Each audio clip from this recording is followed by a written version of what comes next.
di Surabaya, mobil di kaca belakang itu ditempeli stiker, saudara. Yahweh is my father. Yahweh is my father. Betul enggak? Yahweh is my father. Yahweh itu Bapakku. Ini teologi tentang Tritunggal yang ngaco. Karena yang disebut dengan Yahweh itu bukan hanya Bapa. Yahweh itu mengacu kepada Trinity. Yesus itu juga Yahweh. Roh Kudus itu juga Yahweh. Nah, gereja-gereja karismatik yang nggak beres Tritunggalnya mengatakan Yahweh is my father. Berarti Kristus bukan Yahweh. Padahal kita berulang kali menyatakan Yesus adalah Yahweh, Yehova itu sendiri. Ya, Calvin percaya Yesus adalah Yehova. Yesaya 43, Yesus menghapus dosa. Ini di dalam 40 Yesaya Perjanjian Lama dikatakan Yesus menghapus dosa. Ya, jadi saudara, kami banyak mengutip Perjanjian Lama untuk menunjukkan tentang keilahian Kristus. Kristus itu sederajat secara hakikat dengan Sang Bapa di dalam berbagai ayat.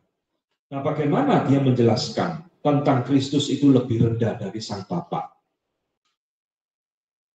Nah, ini kan ayat-ayat yang biasa dikutip oleh saksi Yehova menunjukkan Bapa lebih besar dari aku, ya, Yohanes 14:28 dan sebagainya. Bagaimana dia menjelaskan ini? Dia mengatakan seperti ini, saudara. Dia menempatkan, ya, dia di sini Kristus, ya, dia menempatkan Bapa di dalam ranking yang lebih tinggi, higher rank, melihat bahwa kesempurnaan yang bersinar itu, yang muncul di surga, berbeda dengan ukuran kemuliaan yang dilihat di dalam dia ketika dia dibungkus di dalam daging. Nah, saudara nangkep enggak maksudnya? Kenapa kok Kristus menganggap Bapa itu lebih besar, lebih tinggi dari dia? Calvin selalu menghubungkan itu di dalam masa inkarnasi Yesus Kristus.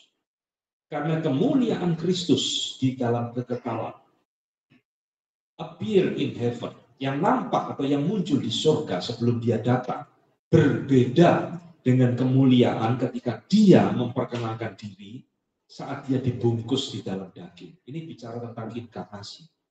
Kan di dalam inkarnasi dia direndahkan, kata kitab Ibrani, akan lebih rendah dari malaikat. Dia direndahkan di dalam kemanusiaannya. Maka dia meninggikan Sang Bapa di dalam inkarnasinya. Itu jawabannya, saudara. Ya, jadi semua itu dijelaskan bahwa Kristus itu lebih rendah dari Bapa di dalam konteks dia berinkarnasi. Nah, dia melanjutkan panjang lebar tentang juga keilahian Roh Kudus. Kejadian 1 ayat 2, Roh Allah itu melayang-layang, ya, di permukaan air. Yesaya 48 dan sebagainya. Ini ayat-ayat yang banyak dikutip oleh Calvin untuk menunjukkan bukan saja Sang Anak adalah Allah, tapi Roh Kudus itu juga adalah Allah, bagian dari Allah Tritunggal. Ya. Nah, beberapa karya Roh Kudus yang dia sebutkan, dia pencipta, dia pewahyu, dia pemberi hidup, dia Allah yang menguduskan, dia yang memberikan karunia-karunia rohani kepada gereja dan orang percaya. Dia Allah yang regenerate, yang melahirbarukan kita. Dan dikatakan dosa menghujat Roh Kudus adalah dosa yang tidak terampuni. Ini menunjukkan Roh Kudus adalah Allah. Karena dosa menghujat Roh Kudus adalah dosa yang tidak terampuni, kata Tuhan Yesus. Ya, nah saudara, dia juga menegaskan Roh Kudus bukan ciptaan. Karena dia adalah Allah, pasti dia bukan ciptaan. Sebab apa yang kitab suci atributkan kepada dia, ya, yang disematkan kepada dia, kepada Roh Kudus, kita belajar dengan satu pengalaman yang pasti dari kesalehan, yaitu adalah bahwa dia dijauhkan dari ciptaan. Remove from the creatures, ya, kira-kira artinya seperti itu. Jadi di dalam kalimat ini Calvin jelas menegaskan bahwa Roh Kudus itu bukan ciptaan. Dia adalah pribadi ketiga dari Allah Tritunggal. Paham ya? Saya rasa nggak ada masalah ya di dalam poin ini ya. Kita semua mengaminkan ini. Nah, ini Yehova itu nama Allah Tritunggal, bukan hanya nama Bapa. Dan jelas dia mengatakan di dalam kalimat ini, pastinya karena kita telah melihat bahwa para rasul mendeklarasikan dia di sini Kristus ya, sebagai the Son of God, anak Allah, yang kepadanya Musa dan para nabi bersaksi bahwa dia adalah Yehova. Ini saudara, Kristus itu Yehova. Jadi kalau diomong my father is Yahweh, berarti ini Tritunggalnya gak beres. Nah, Yahweh itu bukan hanya Bapa, tapi juga Allah Anak dan Allah Roh Kudus. Dan katakan, it is always necessary to come to unity of essence. Yahweh itu selalu menunjuk kepada kesatuan hakikat di dalam Tritunggal. Ini sudah.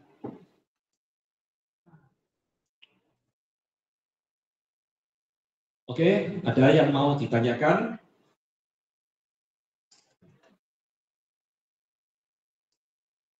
Kalau tidak ada, kita lanjutkan dulu ya, sambil mungkin saudara ada yang mau pikir-pikir dulu.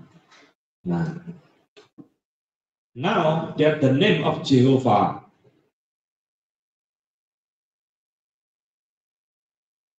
ketika dipakai tanpa spesifikasi menunjuk kepada Kristus, itu juga jelas dari perkataan Paulus atau tulisan-tulisan Rasul Paulus ya. Jadi dia mengatakan ketika nama Yehova ini dipakai ya tanpa menunjuk khusus kepada Kristus, itu pun sudah jelas dari tulisan atau perkataan Rasul Paulus. Jadi dia ingin mengatakan Rasul Paulus pun mengakui bahwa Kristus itu adalah Yehova itu sendiri. Kira-kira artinya seperti itu. Nah, di dalam bab tentang Kristologi ini, barulah kami mengkritik beberapa bidat-bidat anti-Trinity, Tritunggal. Ya, saya singkat saja di sini, saudara, tidak menguraikan panjang lebar. Dia menyebut tentang Arianisme, di mana dia dituduh tadi oleh Pierre Caroli sebagai penganut Arianisme. Dia sendiri di dalam tulisan ini mengatakan menolak Arianisme. Kaum Arian memulai dengan sesuatu yang sangat jahat, yaitu membenci dan mengutuk perkataan homoousios. Saudara, homoousios ini bahasa Yunani yang artinya sehakikat. Ya, homo itu artinya sama, sejenis. Osios itu hakikat. Jadi istilah ini dipakai di dalam konsili Nisea untuk menunjukkan Allah Anak dan Allah Roh Kudus itu sehakikat dengan Sang Bapa, homoousios. Dan Arius itu menolak bahasa ini atau istilah ini. Kami mengatakan mereka membenci dan mengutuk kata homoousios. Arius berkata bahwa Kristus adalah Allah, tetapi dia diciptakan dan memiliki awal. Nah, ini. Ya, persis saksi Yehova. Kedua, bidat Trinity yang dia kritik di dalam bukunya adalah Sabellius.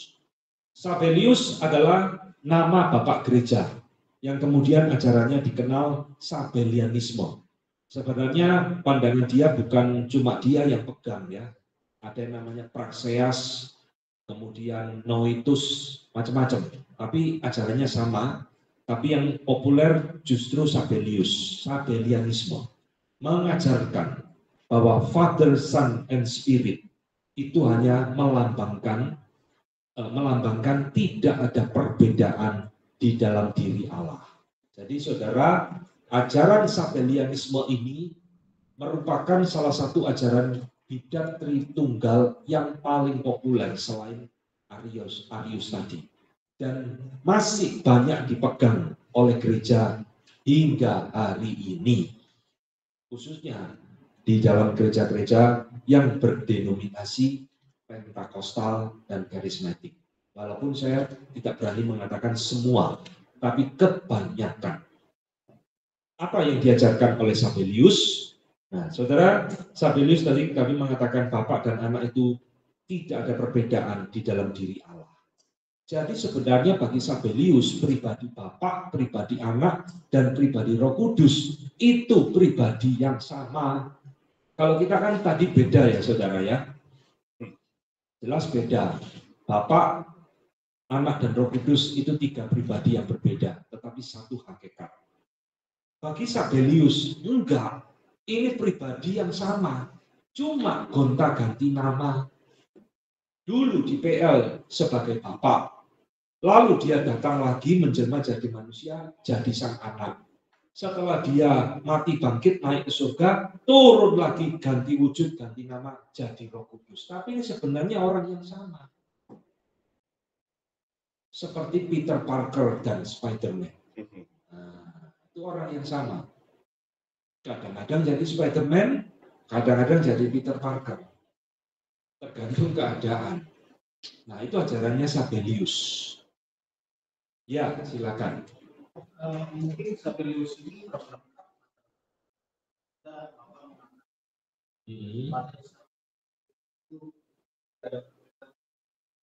Iya.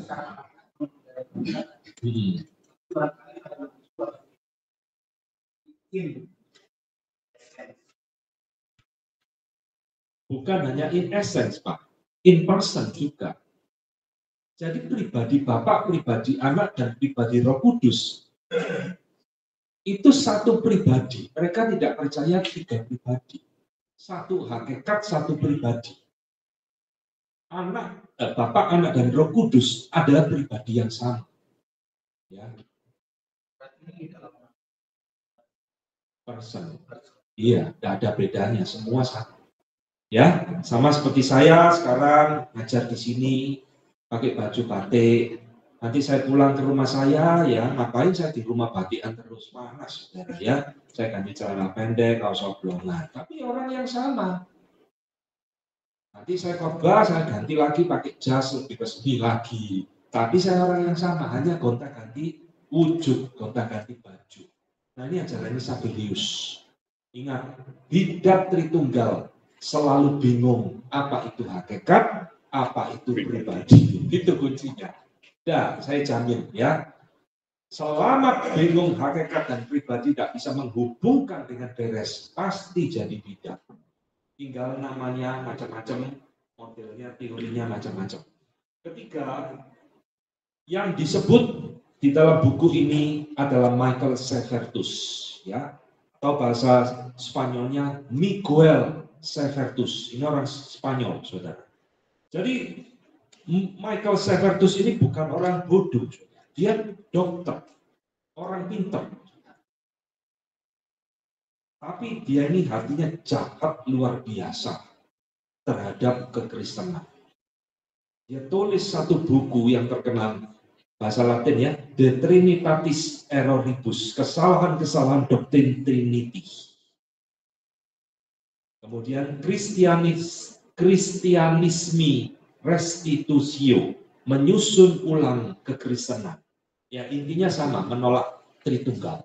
Tritunggal itu ajaran setan dan sebagainya, tidak ada di dalam Alkitab dan lain-lain. Jadi saudara, dia ini saya ingatkan kembali adalah buronan gereja Roma Katolik, termasuk teman-temannya tadi ya, Giorgio Blandata, Valentinus Gentile, Alkiati dan sebagainya, yang lari ke kota Jenewa, tempat kami melayani dan menggembalakan di situ. Coba bayangkan saudara, ya ini konteksnya abad ke-15. Zaman itu jangan disamakan Jenewa seperti Jakarta. Jakarta itu ribuan gereja, ya, setumplek-blek di sana. Yang ortodoks, yang bidak sudah gaduh-gaduh di sana, tinggal pilih. Jenewa nggak seperti itu. Jenewa dipimpin oleh Calvin dengan satu sebagai city state, kota negara. Jadi Swiss itu pada masa itu yang menganut city state.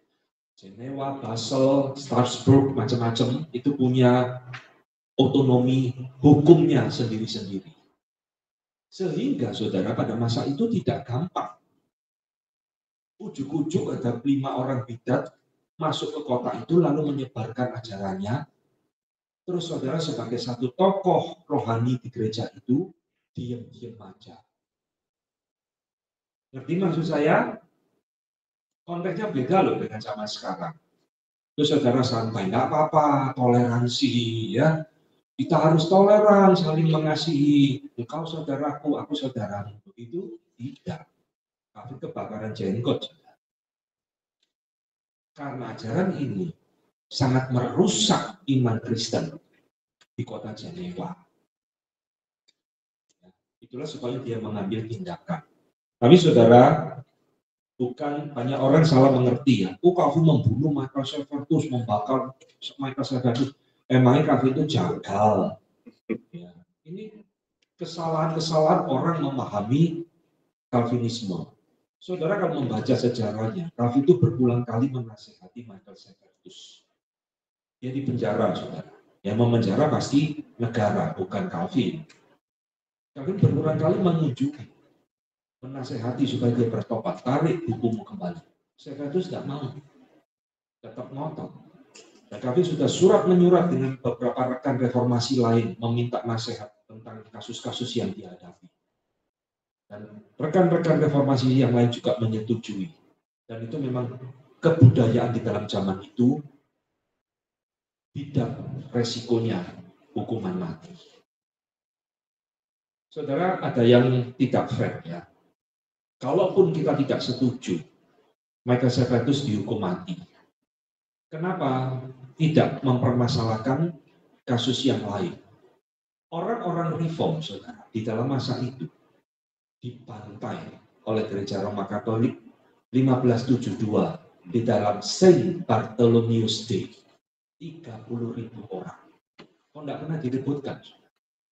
Ini satu orang, aku sudah lihat di internet, orang-orang yang anti reform selalu mempermasalahkan Calvin jagal, Calvin haus darah, membunuh, itu cuma satu orang. Dan bukan dia yang membakar, itu adalah otoritas negara. Hukum negara pada waktu itu memperbolehkan seperti itu. Kaum Huguenot di Perancis dibantai ribuan orang, tidak pernah ribut. Ya, jadi saudara mesti mengerti ya, konteks zaman itu berbeda dengan zaman sekarang. Zaman itu, saudara, bidat atau seseorang dinyatakan heresi, sesat, resikonya memang seperti itu, bisa mati. Kalau tidak dikucilkan, dihukum mati. Ya, jadi orang yang tidak ngerti konteksnya, tidak ngerti sejarahnya, ada komentarnya ngawur keliru semua. Ya, ini adalah sedikit penjelasan. Jadi Michael Servetus memang harus dihukum mati karena memang dia membahayakan iman Kristen pada masa itu dan hukum negara pada waktu itu memperbolehkan. Kalau sekarang dilarang, itu lain cerita. Ya, Valentine Gentiles yang memberikan komentar seperti ini. From this Moras yang memberikan komentar, another similar monster has come forth. Monster lain baru saja lahir. Seperti Michael Servetus. Ya, jadi ini adalah bidat-bidat Trinity yang muncul di kota Jenewa, saudara.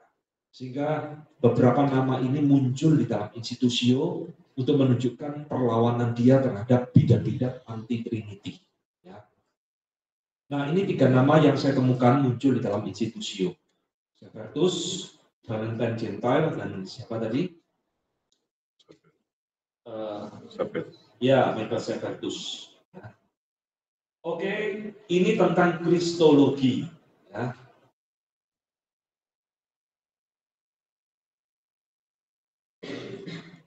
Ada yang mau ditanyakan?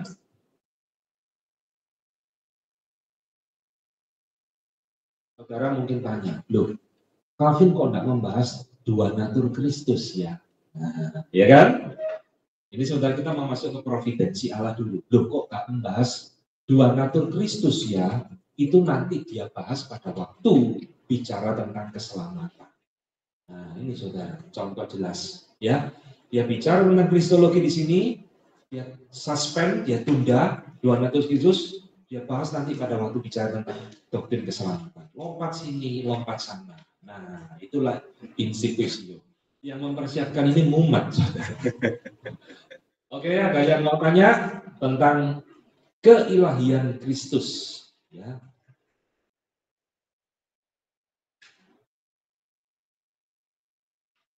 Tidak ada masalah ya dalam hal ini. Oke, kita lanjutkan dulu.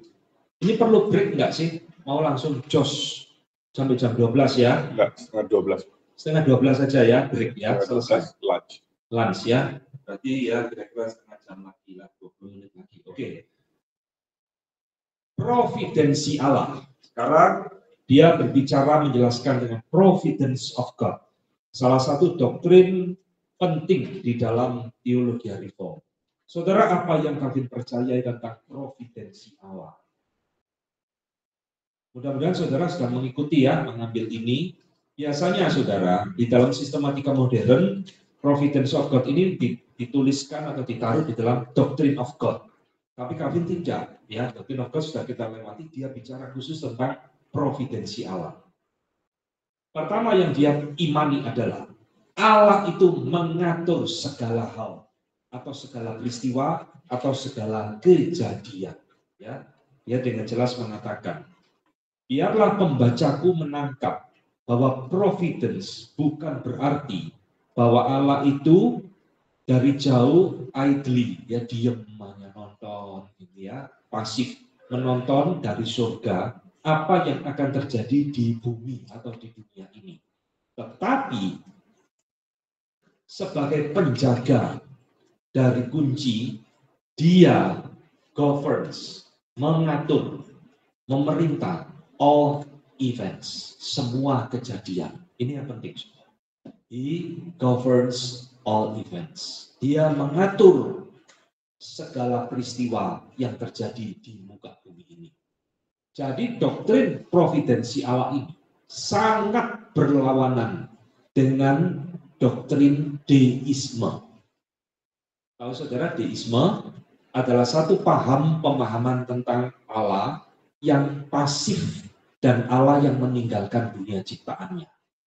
Jadi deisme itu adalah salah satu pemikiran tentang Allah yang dianut oleh filsafat epikurianisme, Epikurus.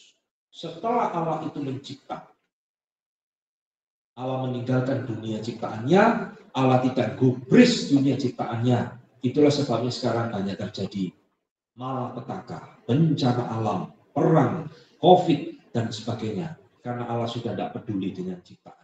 Itu deisme, paham deisme. Ya.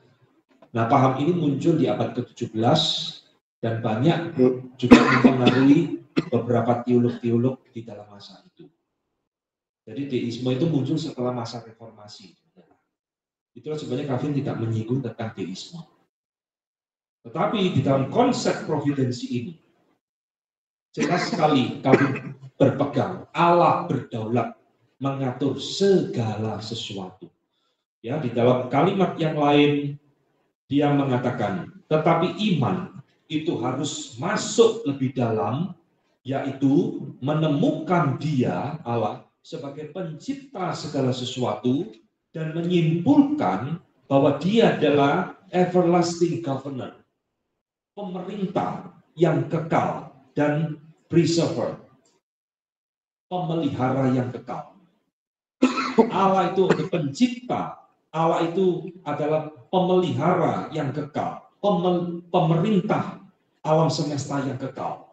Dia menopang, sustain, dia memberi makan, ya istilahnya ini, nourishes, dan dia cares, memelihara segala sesuatu yang telah dia ciptakan. Bahkan paling kecil burung pipit. Matius 10:29. Burung pipit yang tidak berharga jatuh ke bumi pun atas kehendak Bapa. Jadi saudara, di dalam prinsip providensi, di dalam teologi reform, kita itu percaya kepada beberapa prinsip penting. Ya, nih. Pertama, saudara, Calvin mengatakan, providensi Allah itu meliputi segala masa, waktu, baik masa lalu yang sudah terjadi maupun masa depan yang belum terjadi. Semua itu ada di dalam providensi Allah. Saudara percaya 3 tahun lalu kita kena COVID, itu providensi Allah? Percaya, harus percaya. Tidak ada orang reform ngomong, oh itu kebetulan, kegagalan laboratorium di Wuhan, ya, maka muncul dan sebagainya. Gitu. Tidak, saudara. Apa yang nampak kebetulan di mata kita, itu di dalam desainnya Tuhan, rencana Tuhan. Tidak ada yang kebetulan. Ya. Kedua, Allah bekerja di dalam providensinya dengan berbagai cara. Ya, Allah yang sangat fleksibel, Allah yang sangat variatif. Kadang bisa terjadi tanpa penyebab kedua, secondary causes. Artinya Allah langsung intervensi. Tidak ada penyebab kedua, pakai alam dan sebagainya. Kadang bisa memakai secondary causes yang berlawanan dengan kadang memakai penyebab kedua, bahkan kadang berlawanan dengan penyebab yang kedua. Ya. Jadi saudara, maksudnya begini. Ketika Tuhan berprovidensi membelah Laut Merah itu, dia kan pakai angin. Maka berembuslah angin, lalu Laut Merah itu terbelah. Nah itu secondary causes, pakai hukum alam. Tapi Allah juga bisa memakai hukum alam ini yang terbalik, yang berlawanan dengan hukum alam. Ketika Allah berprovidensi, air Tuhan Yesus rubah jadi anggur, itu melawan hukum alam, ya, melampaui hukum alam. Mujizat-mujizat yang Tuhan Yesus lakukan melampaui hukum alam. Itu contoh-contohnya. Bagaimana Allah berprovidensi dengan berbagai macam cara. Ya. Nah, ketiga, prinsip providensi di dalam pemikiran Calvin adalah providensi Allah itu bukan sekedar Allah mengizinkan. Dia di dalam bukunya, saudara, tidak setuju dengan istilah permitted, mengizinkan. Oh, Allah cuma mengizinkan itu terjadi. Ya, seolah-olah Allah itu tidak merencanakan, tidak berdaulat, ya sakarepmu lah lakukan begitu, mengizinkan. Tidak. Ya, semua yang terjadi itu adalah di dalam kehendak dan providensi Tuhan. Ini yang ketiga yang dia tegaskan. Yang keempat, saudara, seringkali di dalam providensinya Allah tidak memberikan alasannya, reasonnya apa. Saudara tahu kenapa Tuhan berprovidensi sehingga COVID terjadi, melanda seluruh dunia, sampai mati jutaan orang. Kenapa, saudara? Tuhan nggak ngomong ya, karena di Alkitab nggak ada kan. Tapi kita menebak-nebak. Kira-kira apa? Ada yang ngomong the judgment of God, penghukuman Tuhan. Ya bisa. Tuhan ingin gereja berbenah diri, bisa. Orang Kristen supaya bertobat sungguh-sungguh, takut melihat kematian di depan mata, bisa. Itu mungkin jadi alasan Tuhan, ya. Termasuk ketika Tuhan berprovidensi di dalam hidupnya Ayub. Ayub itu tidak ngerti skenario yang terjadi di dalam hidupnya itu, ternyata ada iblis yang menantang Tuhan. Ayub nggak ngerti. Kita ngerti karena kita baca Alkitab. Ayub nggak ngerti. sampai akhir cerita Ayub, Ayub nggak pernah tahu alasannya apa. Ya, nah itu. Jadi di dalam hidup kita akan sering menemukan providensi Allah, tapi Tuhan tidak memberitahu kita alasannya apa. Dia melakukan itu, dia mengerjakan hal tersebut. Tetapi meskipun providensi Allah itu kadang-kadang misterius, saudara. Ini ada seorang teolog Puritan ya, kalau tidak salah namanya John Flavel. Kemarin ketika saya baru datang ke sini dengan Pak Sis, saya langsung minta, ayo Pak Sis kita ke perpus, lihat-lihat perpus. Ya, itu, ya John Flavel saya lihat akan lengkap. Ada beberapa seri John Flavel, ada The Puritan Life of Puritan juga ada. Ya, John Flavel pernah tulis buku The Mysterious Providence of God. Nah, saudara harus baca buku itu. Dan meskipun itu misterius, saudara, providensi Allah tidak pernah salah. Ya, jangan meragukan. Oh, keliru ini Tuhan. Kok COVID terjadi, Ukraina perang dengan Rusia, sekarang Palestina perang dengan Israel. Ini keliru providensi Tuhan. Tidak. Tuhan tidak pernah salah. Kita aja yang tidak pernah mengerti. Nah, itu kunci. Ya. Jadi saudara, providensi di dalam yang keenam terjadi di dalam kehendak Allah. Dan di dalam providensi ini, kehendak Allah, manusia dan iblis itu seringkali muncul bersama-sama, tetapi di dalam kuasa yang berbeda dan tujuan yang berbeda pula. Nah, ini yang tadi kita poin pertama. Kadang-kadang di dalam berprovidensi, Tuhan bisa pakai iblis. Tuhan bisa pakai manusia. Tapi iblis nggak bisa pakai Tuhan, manusia nggak bisa pakai Tuhan. Tapi Tuhan bisa pakai iblis dan pakai manusia untuk menyatakan providensi. Nah ini ya artinya. Seringkali muncul bersama-sama, tapi dalam kuasa yang berbeda dan motivasi dan tujuan yang berbeda. Kami memberikan contoh, saudara. Kasus paling jelas ini di dalam diri Ayub. Di dalam diri Ayub, iblis itu muncul. Allah juga ada. Manusia juga ada, tapi dengan tujuan yang berbeda, motivasi yang berbeda, dan kuasa yang berbeda.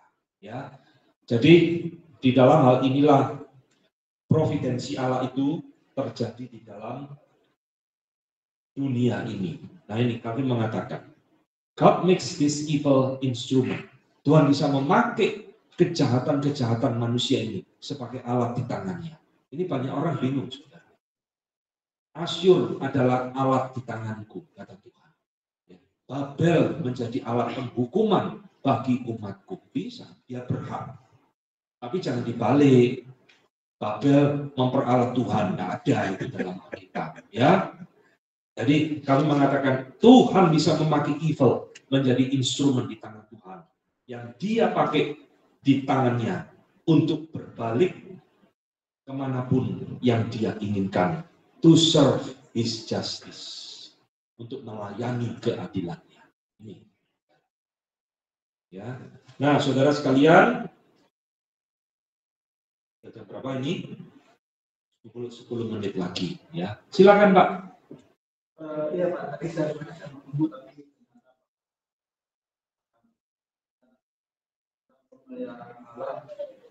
ini tulis oleh pemeliharaan Allah itu mempunyai maksud agar Allah menunjukkan bahwa seluruh umat manusia itu sasaran perawatan. Sasaran apa Pak? Sasaran perawatan. Oh iya, iya. Tetapi bahwa yang terutama dijaganya adalah pemeliharaan gereja. Iya. Belum. Sebentar lagi.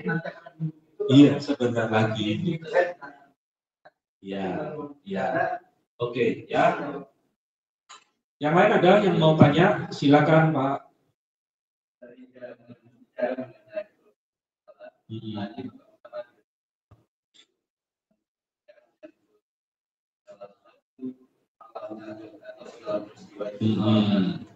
Nah, dalam kaitan dengan hal itu, bagaimana dengan pemahaman sederhana kita tentang takdir? Iya, iya, ya. Jadi saudara memang pertanyaan ini sering muncul ya, istilah takdir atau fate. Sebenarnya Calvin membahas ini, saudara. Tapi dia menolak dan dia memakai istilah fate, takdir nasib itu diberi tanda petik. Ya. Di dalam uraiannya tentang kitab pengkhotbah. Kenapa kok kitab pengkhotbah banyak menggunakan kata fate, nasib ya? Itu dia uraikan karena itu adalah untuk satu istilah untuk mempermudah kita memahami saja. Jadi memang istilah nasib atau takdir ini menjadi kontroversial bagi kita, ya, bagi mereka. Saudara seberang nggak ada, itu sering kalau ini sudah memang takdir nasib. Kita memakai istilah providensi saja, Pak. Ya, jangan ngomong ini takdirku, ini providensi Allah di dalam hidupku. Ya, lebih alkitabiah. Karena sebenarnya memang di hakikatnya ada kemiripan. Dan mereka percaya juga semua di dalam ketetapan Allah. Saudara ya, pertanyaan ini menarik. Saya kadang-kadang melihat orang Islam, Muslim, lebih reform ketimbang orang Kristen yang non-reform. Betul. Khususnya orang-orang Arminian, ya, yang tidak percaya kedaulatan Allah mutlak. Orang-orang Muslim kadang-kadang saya lihat selalu percaya mutlak kepada kedaulatan Allah. Ketika kecelakaan, ya sudah, ini takdirnya dia. Percaya, tidak ada sesuatu yang terjadi di luar ketetapan Allah. Oh, itu reform sekali ya. Cuma pakai istilahnya takdir. Kita providensi, ya. Tapi banyak juga orang Kristen sebaliknya, nggak bisa terima. Ini bukan kehendak Tuhan, ini bukan rencana Tuhan, bla bla bla bla bla bla. Sangat tidak reform sama sekali. Itu satu ironi, ya. Jadi ada hamba Tuhan yang pakai istilah takdir, ya silakanlah. Saya juga tidak melarang, tapi saya lebih prefer kita menggunakan providensi. Saya lanjutkan ya, atau mau pakai tanya jawab aja, sudah mau selesai. 5 menit lagi kita. 10 menit lagi Pak. 10 menit lagi ya. Oke. Hah? 6 menit ya. Ini jam seluruh dunia nggak ada yang cocok. Jam saya 5 menit. Ya. GoFood-nya belum datang Pak. Oh, belum datang GoFood-nya. Oke, kalau tidak ada, saya lanjutkan ya. Nah, di dalam penjelasannya tentang providensi, ini seperti yang tadi ditanyakan, Calvin membagi ada 2 macam providensi Allah secara garis besar. Pertama, dia sebut sebagai general providence. Providensi Allah secara umum, secara universal, yaitu atas Allah. Kami mengatakan, lihat, alam semesta ini tetap berputar, ya. Planet-planet berputar pada porosnya, semua itu di dalam providensi Allah. Kalau Allah tidak berprovidensi, terjadi kekacauan luar biasa. Kedua, special providence. Nah ini, campur tangan Allah atau pemeliharaan Allah dalam hidup manusia, ya, khususnya di dalam hidup umatnya atau gerejanya. Nah ini yang disebut dengan special providence. Jadi dia membedakan ini. Sehingga di dalam pembedaan ini beberapa kesimpulan penting yang bisa kita uraikan. Pertama, saudara, tidak ada hal yang terjadi secara kebetulan. Jadi kita ini sebenarnya tidak boleh ngomong kata kebetulan. Kita ini kebiasaan ngomong kata kebetulan. Ya, oh kebetulan saya pas di sini. Tidak ada saudara kebetulan. Hari ini saudara dan saya bisa bertemu di tempat ini, ya. 3 bulan atau 4 bulan yang lalu, Pak Sis hubungi saya, itu bukan kebetulan, saudara. Itu providensi Allah. Sehingga hari ini saya ada di tempat ini bersama-sama dengan saudara. Bukan kebetulan. Tidak ada kebetulan, ya. Jadi saudara, kata kebetulan itu haram. Di dalam kosakata orang reform, tidak ada kebetulan. Nothing happen by chance. All by God's design. Ya, kedua, ini dia mengatakan dulu. Kita harus tahu bahwa providensi Allah seperti yang diajarkan di dalam kitab suci itu bertentangan dengan fortune, kebetulan, ya. atau fortuitous happening, kejadian-kejadian yang tanpa sebab, kebetulan, tanpa sebab, ya, atau istilah-istilah yang biasa kita pakai lah, nasib lah apa dan sebagainya. Gitu, ya, semua terjadi karena providensi Allah. Kedua, saudara, beberapa kesimpulan tentang providensi yang dia katakan. Di balik semua kejadian, selalu ada rencana Allah, meski kita tidak harus mengerti semua alasannya dengan tuntas. Nah, ini. Jadi selalu ada misteri, ya, mysterious work of providence of God. John Flavel, dia mengatakan, I grant more, saya menekankan lebih, pencuri dan pembunuh dan semua pembuat kejahatan adalah instrumen dari providensi Allah. Nah, ini kalimat yang tidak gampang dipahami. Ya, kejahatan, pembunuh adalah semua alat providensi Allah. Dan Allah sendiri memakai semuanya ini untuk menjalankan penghukuman yang telah Dia tetapkan dari dirinya sendiri. Namun, kata Calvin, saya menyangkali bahwa mereka mendapatkan dari ini, ya, satu excuse pemaafan diri dari semua yang mereka, kejahatan yang mereka lakukan. Jadi maksudnya gini, Tuhan bisa memakai orang-orang jahat untuk menjadi alat providensinya Dia. Tetapi mereka yang melakukan kejahatan ini tidak bisa excuse di hadapan Tuhan. Loh Tuhan, kamu kan sudah pakai saya, mestinya saya tidak usah dihukum. Tidak. Ya. Tuhan pakai Asyur, Tuhan pakai Babel. Tapi Tuhan juga ngomong, aku akan menghukum Asyur dan Babel atas kejahatan mereka. Maka kita keliru sekali, saudara, kalau kita berterima kasih kepada Yudas Iskariot. Ya kan? Yudas Iskariot itu menjadi alat providensi Allah. Sehingga banyak orang ngomong, kalau Yudas tidak menjual Yesus, kita tidak diselamatkan. Karya penebusan tidak terjadi. Maka kita harus berterima kasih kepada Yudas. Ngawur. Ya kalau Tuhan nggak pakai Yudas, Tuhan bisa pakai yang lain. Kok bingung? Ya. Yudas tetap pengkhianat. Dia tetap berdosa dan bersalah, dia harus tetap menghadap penghukuman Tuhan. Nah, meskipun dia menjadi alat providensi Allah. Nah, ini yang Calvin ingin tekankan, ya. Jadi jangan coba-coba, ya. Jadikan saya alat providensimu. Lalu kita berbuat kejahatan, ya, nyolong duit, lalu kasih persembahan untuk gereja Tuhan. Nah, saya alat providensi Tuhan. Tidak, saudara. Kita berdosa, kita harus dihukum oleh Tuhan. Ya. Nah, ketiga, beberapa prinsip ini yang dikatakan. Tidak ada yang namanya fortune, keberuntungan atau nasib. Ini ya. Saudara-saudara, kami mengatakan, sebab jika setiap keberhasilan itu merupakan berkatnya Tuhan. Amsal ngomong ya, tidak ada orang jadi kaya kalau bukan tangan Tuhan yang bekerja, yang memberkati pekerjaannya. Dan kami mengatakan hal yang sama. Calamity, bencana, dan permusuhan adalah kutukannya. Tidak ada tempat yang di dalam persoalan manusia bagi keberuntungan atau chance. Ya, fortunes, keberuntungan, chance itu kebetulan. Tidak ada.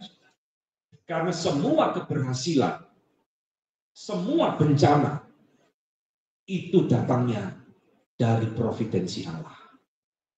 Jadi kita jangan ngomong providensi Allah cuma hal yang senang-senang. Kalau kita diberkati, Tuhan berprovidensi dalam hidup saya, haleluya. Ya, nanti kalau terjadi sesuatu kita menolak, ini bukan providensi Allah, tidak ada. Providensi Allah mencakup segala hal. Maka ingat, tidak ada yang namanya kebetulan, tidak ada yang namanya nasib dan sebagainya. Ya, di dalam tafsirannya Yeremia, dia mengkritik praktek-praktek astrologi, ramalan-ramalan dan sebagainya. Ini kebencian di mata Tuhan, ya, melihat nasib lewat astrologi. Apa bintangmu? bintang zodiak bulan ini jangan pergi jauh-jauh karena musim hujan, nanti masuk angin. Ya, semua emak-emak ya tahu, ya kan? Bintang Cancer, kalau mau sukses engkau harus bekerja keras. Ya semua orang tahu, nggak usah ramalan-ramalan, ya. Jadi itulah astrologi, itulah ramalan. Di budaya Tionghoa itu ada ramalan namanya Guamia. Baca garis tangan, garis tangan. Ini garis tangannya bengkok, akan menghadapi kesulitan, terjal di sini. Semua orang ya tahu, ya. Nah, ini karena apa? Karena tidak ada orang garis tangannya lurus, saudara. Semua bengkok, ya. Semua orang dibodohi mau. Ya silakan, Pak. Tadi mengenai pembagian providensi. Tadi kalau katakan ada dua. Saya pernah membaca dan dengar itu kalau yang pertama general apalah providensi dan yang kedua spesialis providensi. Iya. Nah ada tambahan satu lagi bahwa tidak hanya spesial providensi tapi spesialis providensi sima yang lebih khusus. Iya. Apa itu? Khususkan untuk anak-anak Tuhan keselamatan. Oh iya, ya sebenarnya hampir mirip-mirip ya. Tadi kami mengatakan, ya kadang-kadang memang seperti itu. Boleh-boleh saja sih sebenarnya. Apa yang Kavin katakan bagi di sini memang bukan hal yang mutlak. Sehingga kalau kita nanti membaca buku sistematika teologia, lalu teolog itu mengembangkan providensi, boleh-boleh saja, tidak masalah menurut saya. Tapi inilah yang dia katakan di dalam bukunya, cuma ada dua. Ya. Satunya summa special providence, ya, yaitu providensi Allah yang paling khusus, paling tinggi. Nah ini tapi sama sebetulnya esensinya untuk umatnya juga, umat pilihan Tuhan. Tuhan memperhatikan umatnya, care dengan umat pilihannya. Ya, memperlakukan berbeda. Ya, silakan. Untuk semua manusia. Saya Tuhan memberikan nafas kehidupan. Oh ya. Suma spesialis providensi itu. Iya, berarti ini suma ya ini ya dalam hidup umatnya. Ya, oke. Tadi itu pembagian yang lebih spesifik. Oke, terima kasih. Oke ya, kita break ya. Sudah waktunya semua kita setelah diisi makanan rohani, sekarang kita butuh makanan jasmani. Ya, mari kita berdoa. Mungkin Pak Dodi bisa membantu kita berdoa. Mari kita berdoa. Segala puji dan syukur kami naikkan kepadamu ya Tuhan, atas apa yang sudah kami dengar, apa yang sudah kami hayati,